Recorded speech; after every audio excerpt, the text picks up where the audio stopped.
Press conference আৰু লগতে আমাৰ শ্ৰদ্ধাৰ প্ৰাৰ্থী বা তেখেতৰ ইলেকশ্যন এজেণ্টৰ লগত অলপ ব্ৰিফিঙৰ কাৰণে মাতিছোঁ।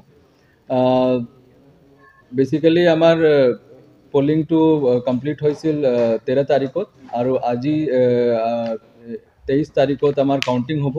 কাউণ্টিঙৰ কাৰণে আমি ৰুম নম্বৰ 51 DC অফিচ এইটো আমি ৰেডি কৰিছোঁ। এইটো ছেকেণ্ড ফ্ল'ৰত হয়, তাৰ ওচৰতে আমাৰ ষ্ট্ৰং ৰুম আছে।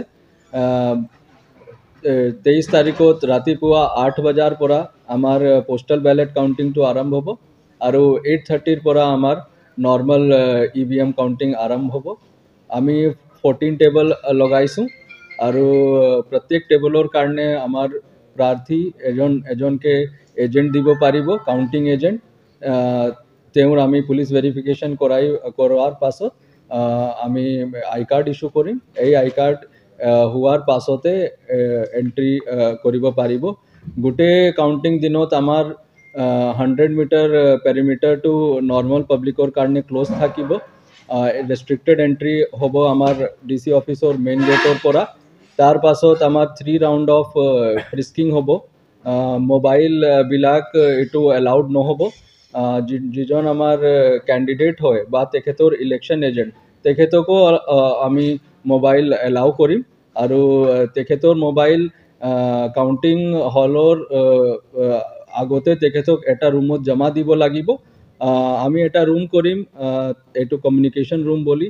যদি কোনোবা এজেণ্ট বা কোনোবা কেণ্ডিডেট বা তেখেতৰ ইলেকশ্যন এজেণ্ট যদি কিবা কাৰণৰ এইটো কৰবাৰ লগত কণ্টেক্ট কৰিব বিচাৰে, এই কমিউনিকেশ্যন ৰুমৰ পৰা তেওঁ কণ্টেক্ট কৰিব পাৰিব।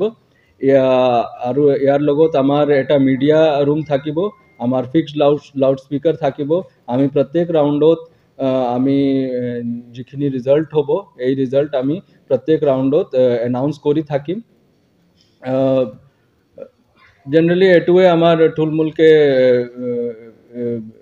Instruction guidelines. আৰু যদি কিবা কুৱেশ্যন আছে এইটো আমি ল'ব। ভিক্টৰী প্ৰচেশ্যনৰ কাৰণে পাৰ্মিশ্যন ল'ব লাগিব। চ' আমি কেণ্ডিডেট আৰু এজেণ্টক অনুৰোধ কৰিম যে যদি কিবা প্লেনিং আছে এইটো আমাক আগতীয়াকৈ জনাই। যেনেকুৱা কিবা ইলেকশ্যন ৰেলীৰ কাৰণে পাৰ্মিশ্যন লৈছিলে কেম্পেইনিং সময়ত, এনেকুৱাই আমাৰ ফালৰ পৰা ৰুট ডিমাৰ্কেট কৰি এইটো আমাৰ ওচৰত এপ্লাই কৰক। আৰু যদি আমি চাওঁ যে কোনোবা এইটো কিবা এইটো ইণ্টাৰফাৰেঞ্চ হৈ আছে বা একেলগে ৰাস্তা দি এইটো ৰেলী প্লেনিং হৈ আছে, এইটো আমি অলপ চেঞ্জ কৰি আমি পাৰ্মিশ্যন দিব পাৰিম। চ' আগতীয়াকৈ আমাৰ তাত এপ্লাই কৰিলে আমি সময়মতে পাৰ্মিশ্যনটো উলিয়াব পাৰিম। Yes, second floor, 51 number room. So latest status of complaints will be out.